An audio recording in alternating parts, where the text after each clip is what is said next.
What's up YouTube, my name is Danny James, and in today's video I will be showing you 3 super smooth transitions on Adobe After Effects. If you're new here, hit the subscribe button. I upload weekly gems that will take your editing to the next level using simple concepts on Adobe Premiere and After Effects as well.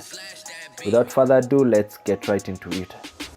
Now I'm on my After Effects. We're going to do the first one right here, right quick. I have this composition set up and we're going to transition this clip which has a neutral performance scene into it, and we're going to transition into this one which somehow has more color and has this bike scene. The first way, I want to squeeze this second clip right here. Now for this clip, right at the end of it, right at the last frame, you can use page down and page up to navigate if you want to be precise. Just duplicate the layer at that frame and then right click, go to time and then freeze that frame. Now you'll notice if you try to scroll back, everything is a frozen frame. Now I'll squeeze this to the right after this last frame. And then I'll also won't let it stay for long, I'll trim it about that point. Let me label this layer so that we can be very clear with it. So this is the frozen frame for the last shot. And now for this other clip which begins, I want to get a freeze frame of the beginning layer. Now I'll duplicate by hitting Ctrl D, and then I'll right click on one of those two layers and then I'll freeze that frame. And then I'll squeeze the video which is not frozen a few frames to the right. Now I want to work with these two. I'll also label this one red and I'll also trim it, and then I'll bring this other video back. I'll collapse everything and I'll also rename these layers. So this is the frozen performance, and then this other one which is also frozen, this is the frozen bike. I want us to double click on it, and then I want us to get us the roto brush tool and make a rough selection of the area which we want to mask. Just telling the software the areas which I want to include, and it seems to be getting it pretty much easily. And then I will hold Alt while clicking to show it the parts which I don't want. Yeah, I've gotten a good selection just for the first frame. Because this is not a moving frame, it should be very easy to render.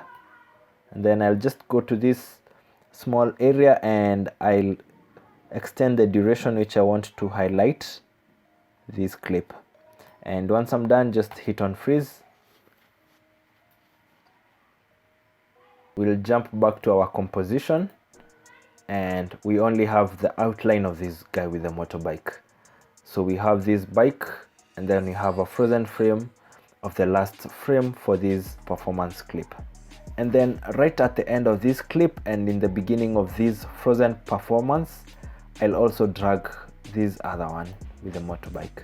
So we should have this and this together, and then at the end of that we should have this clip following in. So look at this, it looks like that and this. So at this point all you need to do is add keyframes. So I'll add a keyframe for this guy on the bike. Just a position keyframe, hit P, drag that keyframe to the very end, and in the very beginning just drag it to the left in this case. So it should just come in like this.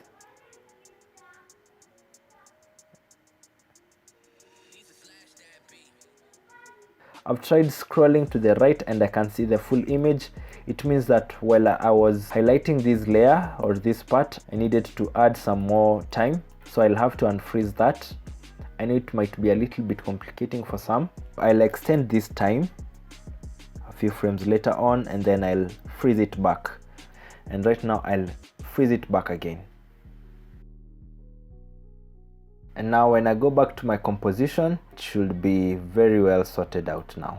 You can see it's still the full frozen frame and then it joins into this other one. A few things we didn't adjust on this roto brush. You can go to your effect controls and then you can tune up the feather up to something you like. You can also shift the edge, but I don't want to shift it very much. And what happens, it just shifts from this performance scene and then the bike rolls in and then it goes to the next scene. And now we have some few things to fix here. I want us to add the motion blur so that it can apply on the bike, so that it looks like it has an actual blur as it enters into the video. And then for this scene right below, I want us to go to our effects and presets and look for an offset. It should be right under distort. Drag it on that. What it does, if I try to change this first value, you can see the video is altered on the x-axis. Now I want to work with this other one, which will alter the y-axis. So I'll add a keyframe right here, and I'll go to this clip. I'll hit you so that I can see my keyframes. I can see the keyframe has been set right here. And right at the end here, I'll change this and make it go up. So it will go up a few times, and I'll let it stop when it aligns back again. If we try to preview this, it goes like this and that. That looks very smooth, especially with the bike coming in, and it also has the motion blur. I also want to add the motion blur to this frozen performance, but instead of that, let's just add fast blur, radial fast blur. We'll drop it on this clip, and it goes on. Bam, that's very clean. I'll go to this second composition, just a b-roll clip, and then the artists just performing against the camera. Also, if you notice, I have a certain arrangement. Whenever we're going to transition into another clip, I want the clip which comes afterwards to be right above and not below. For most times, just a small observation. And now on this clip, hit Ctrl D to make a duplicate. Right after duplicating that layer, I want to apply a freeze frame on this one right below. Freeze frame, and notice I'm on the first layer, and then I'll push the rest of the video here. It goes from this b-roll to this frozen frame, and then the video goes on. I'll drag this frozen right above here, and I'll also trim it. At the end of it, I'll drag the rest of the video. Now I want us to isolate the artist only in this frame. Let me first rename that layer freeze frame. So I'll double click, it takes me to a layer. I'll get my roto brush tool. I'll just go around the artist, tell the software the areas which I want. It seems to be doing a good job with this one. And right after telling the software the areas that I want, remember to come to this area and extend that gray area so that can now freeze it. You can go back to a composition and just have a mask of the subject. So it goes from this b-roll, mask, and then the video goes on. I want to add a few animations to this mask. Also remember, you can play around with the feathering, especially if you're using a roto brush. You need to go to a value near 100. You don't really need to shift the edge. If you got a good selection, that's good for you. Now we want to add a keyframe for position, and I'll also add a keyframe for scaling. Hold shift and then hit S. I can enable both keyframes.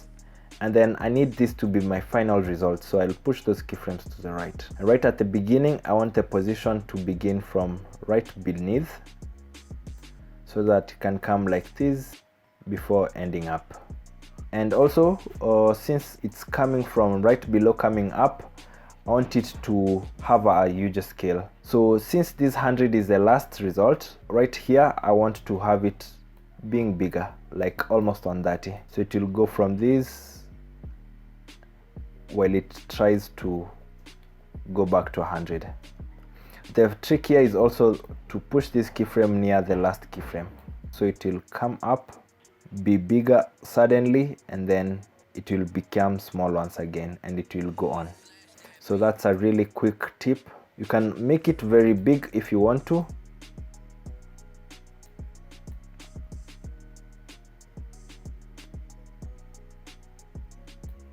And that's 175 is a lot. Just 130, 140 is good, so that it can scale down at the end. Yeah, that's really it. And then now onto this last composition, I want us to move from this clip and have this other clip which has this tire go on. Again, I want us to zoom away from this tire so that it can enter into this clip. Hitting Ctrl D, right click, go to time, freeze that frame, and then I'll push the video a little bit to the right. I'll also trim this because I don't need it staying for long, and then I want to go to get a selection around the tire.